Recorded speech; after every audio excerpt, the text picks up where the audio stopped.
ये लड़की अपनी ही माँ को घर के नौकर के साथ गलत हालत में देख लेती है और यहीं से उसकी जिंदगी एक डरावने मोड़ पर पहुंच जाती है। तो कहानी शुरू होती है एक 12 साल की लड़की टींजा से, जो जिम्नास्टिक्स की प्रैक्टिस करती है, लेकिन ये सब वो अपने मन से नहीं कर रही होती, बल्कि उसकी माँ उस पर बहुत ज्यादा प्रेशर डालती है। दरअसल उसकी माँ पहले एक स्केटर रह चुकी है और अब वो एक तरह की इन्फ्लुएंसर बन चुकी है, जिसके लिए उसकी इमेज सब कुछ है। अब एक दिन उनके घर के अंदर अचानक एक कौवा घुस आता है, जिससे घर में काफी अफरा तफरी मच जाती है।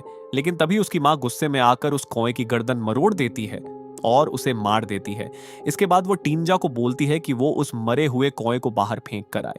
अब रात होती है और टींजा उस कौवे को लेकर पास के जंगल में जाती है, लेकिन वहां जाकर उसे पता चलता है कि वो कौवा अभी पूरी तरह मरा नहीं है, वो अभी भी तड़प रहा होता है। ये देखकर टींजा एक पत्थर उठाती है और उसे मारकर उसकी पीड़ा खत्म कर देती है। उसी जगह उसे एक अंडा भी मिलता है, जो शायद उसी कौवे का होता है। अब टींजा उस अंडे को अपने साथ घर ले आती है और उसे छुपाकर रखने लगती है। धीरे धीरे वो उस अंडे का ख्याल रखने लगती है जैसे वो कोई बहुत खास चीज हो। लेकिन कुछ समय बाद वो अंडा धीरे धीरे बड़ा होने लगता है, जो बिल्कुल नॉर्मल नहीं होता। इसी बीच टींजा की मुलाकात अपनी नई पड़ोसन रीटा से होती है, जो अपनी एक कुत्ते के साथ रहती है। अब एक दिन जिम की प्रैक्टिस खत्म करके जब टींजा घर वापस आती है, तो वो कुछ ऐसा देख लेती है जिसकी उसे बिल्कुल उम्मीद नहीं होती। दरअसल उसकी माँ घर के ही एक आदमी टेरो के साथ रिलेशनशिप में होती है और टींजा ये सब अपनी आंखों से देख लेती है, लेकिन वो इस बात को किसी से नहीं कहती और चुपचाप वहां से निकल जाती है। अब अगले दिन जिम में टींजा की मुलाकात फिर से रीटा से होती है, जो इस बार उसके साथ प्रैक्टिस करने आती है और यहाँ पर रीटा अपना टैलेंट दिखाती है। वो जिम्नास्टिक्स में काफी अच्छी होती है। ये देखकर टींजा की माँ और ज्यादा सीरियस हो जाती है। उसे लगता है कि अब टींजा पीछे रह सकती है। इसी वजह से वो टींजा पर और ज्यादा दबाव डालने लगती है और उसे बार बार प्रैक्टिस करने के लिए मजबूर करती है। यहाँ तक कि टींजा का हाथ छिल जाता है और उसमें से खून तक निकलने लगता है, लेकिन फिर भी उसकी माँ उसे रुकने नहीं देती और उसे प्रैक्टिस जारी रखने के लिए कहती रहती है। अब धीरे धीरे वो अंडा आखिरकार फूट जाता है, लेकिन उसमें से जो निकलता है वो बिल्कुल नॉर्मल नहीं होता। दरअसल उस अंडे से एक अजीब सा क्रीचर निकलता है, जो आकार में इंसान जितना बड़ा होता है और दिखने में किसी पक्षी जैसा लगता है। ये देखकर टींजा भी हैरान रह जाती है। कुछ ही देर बाद वो क्रीचर वहां से भाग जाता है, लेकिन कहानी यहीं खत्म नहीं होती। अगली शाम वो क्रीचर फिर से वापस आता है, लेकिन इस बार वो घायल होता है। उसके शरीर में कांच का टुकड़ा घुसा होता है।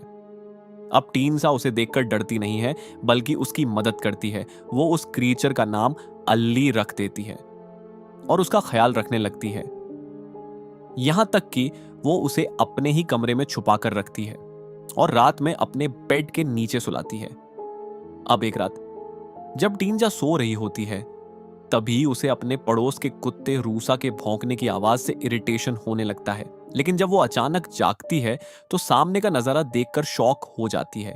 दरअसल अल्ली उसके ऊपर बैठा होता है और उसके पास ही उस कुत्ते की कटी हुई लाश पड़ी होती है। ये देखकर टींजा डर जाती है और उसे उल्टी हो जाती है। लेकिन सबसे डरावनी बात यह होती है कि अल्ली उसी उल्टी को खा जाता है। अब टींजा इस पूरे मामले को छुपाने के लिए उस कुत्ते की लाश को घर के पीछे जमीन में गाड़ देती है, लेकिन उसे यह नहीं पता होता कि उसका छोटा भाई मैटियास ये सब देख रहा होता है। अब एक शाम टींजा की माँ उसे एक हेयर ब्रश देती है और उसी समय वो अपने छोटे बेटे मैटियास को इग्नोर कर देती है। इस बात से मैटियास नाराज हो जाता है और गुस्से में आकर वो पीछे दबी हुई उस कुत्ते की लाश को बाहर निकाल देता है। अब बाद में जब टींजा नीचे होती है तो मैटियास एक मास्क पहनकर चुपके से उसके कमरे में चला जाता है। उसे शक होता है कि टींजा कुछ छुपा रही है और वो जानना चाहता है कि उसके बेड के नीचे क्या है। जैसे ही वो नीचे झांकता है, तभी अचानक अल्ली सामने आ जाता है और डर के मारे वो उसके मास्क पर हमला कर देता है, जिससे उसका मास्क फट जाता है। उसी समय नीचे मौजूद टींजा के साथ कुछ अजीब होता है। उसे अचानक झटका लगता है, जैसे उसे द्वारा पड़ गया हो। इससे यह साफ हो जाता है कि टींजा और अल्ली के बीच कोई अजीब सा कनेक्शन है। दोनों किसी तरह एक दूसरे से जुड़े हुए हैं। अब अगले दिन जिम में एक कंपटीशन के लिए सिलेक्शन होता है, लेकिन यहाँ टींजा की जगह रीटा को चुन लिया जाता है। ये देखकर टींजा की माँ बिल्कुल खुश नहीं होती, क्योंकि उसे लगता है कि टींजा पीछे रह गई है। अब उसी दिन जब रीटा अपने घर वापस जा रही होती है, तभी रास्ते में अचानक अल्ली उस पर हमला कर देता है और उसी समय टींजा को फिर से एक तेज झटका लगता है, जैसे उसे फिर से दौरा पड़ा हो। इससे ये और साफ हो जाता है कि अल्ली जो भी करता है उसका असर टींजा पर भी होता है। अब कुछ समय बाद टींजा को अल्ली का एक टूटा हुआ हिस्सा मिलता है, जिसे देखकर उसे एहसास होता है कि अल्ली धीरे धीरे उसकी तरह दिखने लगा है। यह बात उसे अंदर से डरा देती है। इसके बाद टींजा रीटा से मिलने जाती है और उसके लिए फूल लेकर जाती है, लेकिन वहां जाकर वो देखती है कि रीटा की हालत बहुत ज्यादा खराब हो चुकी है, यहां तक कि उसका एक हाथ भी काटना पड़ा है। ये सब देखकर टींजा और ज्यादा डर जाती है। अब जब वो घर लौटती है तो वो गुस्से में आकर खुद को ही मारने लगती है, क्योंकि उसे पता है कि ये सब अल्ली ने किया है और चूंकि दोनों जुड़े हुए हैं इसलिए वो खुद को सजा देती है। लेकिन हैरानी की बात यह होती है कि अल्ली उसे रोकता नहीं है, बल्कि उसे शांत करने की कोशिश करता है और उसे सहारा देता है जब वो रो रही होती है। अब अगली सुबह अल्ली लगभग पूरी तरह इंसान जैसा दिखने लगता है, बस उसकी आंखों की पुतलियां अलग होती हैं। अब रीटा के हॉस्पिटल में होने की वजह से उसकी जगह टींजा को कंपटीशन में मौका मिल जाता है। इसी बीच टींजा की मां एक प्लान बनाती है। वो कहती है कि वो दोनों वीकेंड पर टेरो के घर रुकेंगे। यहां एक बात और सामने आती है, टींजा के पिता को शायद टेरो के बारे में पहले से ही पता होता है। अब जब टींजा टेरो के घर जाती है तो उसे पता चलता है कि टेरो अकेला रहता है और उसकी एक छोटी सी बेटी भी है जिसका नाम हेल्मी है।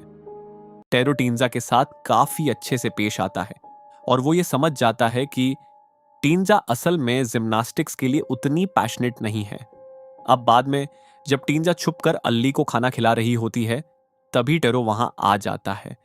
वो बीच में इंटरफियर करता है, जिससे अल्ली अचानक उस पर हमला कर देता है और उसके हाथ को चोट लग जाती है। लेकिन हैरानी की बात यह होती है कि टेरो इस बात के लिए टींजा को ब्लेम नहीं करता, बल्कि उसे माफ कर देता है और इस पूरे मामले को छुपाने की कोशिश करता है। अब कंपटीशन का दिन आ जाता है और टींजा की मां उसे लेने टेरो के घर पहुंचती है, लेकिन वहां एक छोटी सी बात टींजा को अंदर से परेशान कर देती है। दरअसल उसकी मां हेल्मी पर ज्यादा ध्यान देने लगती है, जिससे टींजा को जलन होने लगती है और उसी समय उसके मन में एक डर बैठ जाता है कि कहीं उसके जाने के बाद ओल्ली टेरो और हेल्मी को नुकसान न पहुंचा दे। अब टींजा कंपटीशन के लिए पहुंचती है और अपनी रूटीन शुरू करती है, लेकिन तभी उसके दिमाग में एक खौफनाक चीज चलने लगती है। उसे ऐसा महसूस होता है जैसे अल्ली वहां टेरो के घर पर है और वो हेल्मी पर हमला करने वाला है। यहां तक कि वो उसे एक कुल्हाड़ी के साथ देखती है। ये सब देखकर टींजा डर जाती है और उसी समय वो जानबूझकर अपनी परफॉर्मेंस खराब कर देती है। वो गिर जाती है और उसके हाथ में चोट लग जाती है, लेकिन इसी के साथ अल्ली का हमला रुक जाता है। अब कंपटीशन के बाद टेरो, जो ये सब देख चुका होता है, गुस्से में आ जाता है। वो टींजा और उसकी मां को अपने घर से निकाल देता है और कहता है कि टींजा के अंदर बहुत सीरियस प्रॉब्लम है। अब जाने से पहले टींजा की मां सारा गुस्सा उसी पर निकालती है। वो टींजा को ही दोष देती है और कहती है कि उसने उसकी खुशी बर्बाद कर दी। अब घर वापस आने के बाद टींजा की मां उसके कमरे में जाती है, जहां उसे अल्ली दिखाई देता है, लेकिन वो उसे टींजा समझ लेती है और बिना कुछ सोचे वो उसके बाल जबरदस्ती कंघी करने लगती है, जिससे अल्ली को चोट लग जाती है। अब दर्द में अल्ली अचानक उस पर हमला कर देता है, लेकिन तभी टींजा बीच में आ जाती है और अल्ली वहां से भाग जाता है। भागते समय वो जोर से चीखता है और उसका चेहरा और भी अजीब तरीके से पटने लगता है। अब टींजा अपनी मां को सच बताती है कि ये सब जो हो रहा है उसके पीछे अल्ली है। इसके बाद दोनों मिलकर उस क्रीचर को ढूंढने निकलते हैं। कुछ ही देर में वो फिर से टींजा के कमरे में पहुंचते हैं, जहां अल्ली उनका इंतजार कर रहा होता है। अब यहां एक खतरनाक टकराव होता है। अल्ली टींजा की मां पर हावी हो जाता है, लेकिन तभी उसकी मां चाकू से उस पर वार करती है और उसी समय टींजा को भी वहीं चोट लगती है, क्योंकि दोनों एक दूसरे से जुड़े हुए होते हैं। अब टींजा अपनी मां को समझाने की कोशिश करती है कि उसने ही अल्ली को पैदा किया है, लेकिन उसकी मां बिना समझे फिर से हमला कर देती है और इस बार चाकू सीधे टींजा को लग जाता है क्योंकि वो अल्ली को बचाने के लिए उसके सामने आ जाती है। अब टींजा वहीं गिर जाती है और उसकी जान चली जाती है। उसका खून धीरे धीरे अल्ली के मुंह में गिरता है और यहीं पर उसका ट्रांसफॉर्मेशन पूरा हो जाता है।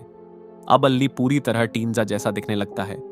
वो टींजा की लाश को एक तरफ हटाता है और धीरे से एक शब्द बोलता है, मां। और फिर वो खड़ा होकर अपनी मां की तरफ देखता है।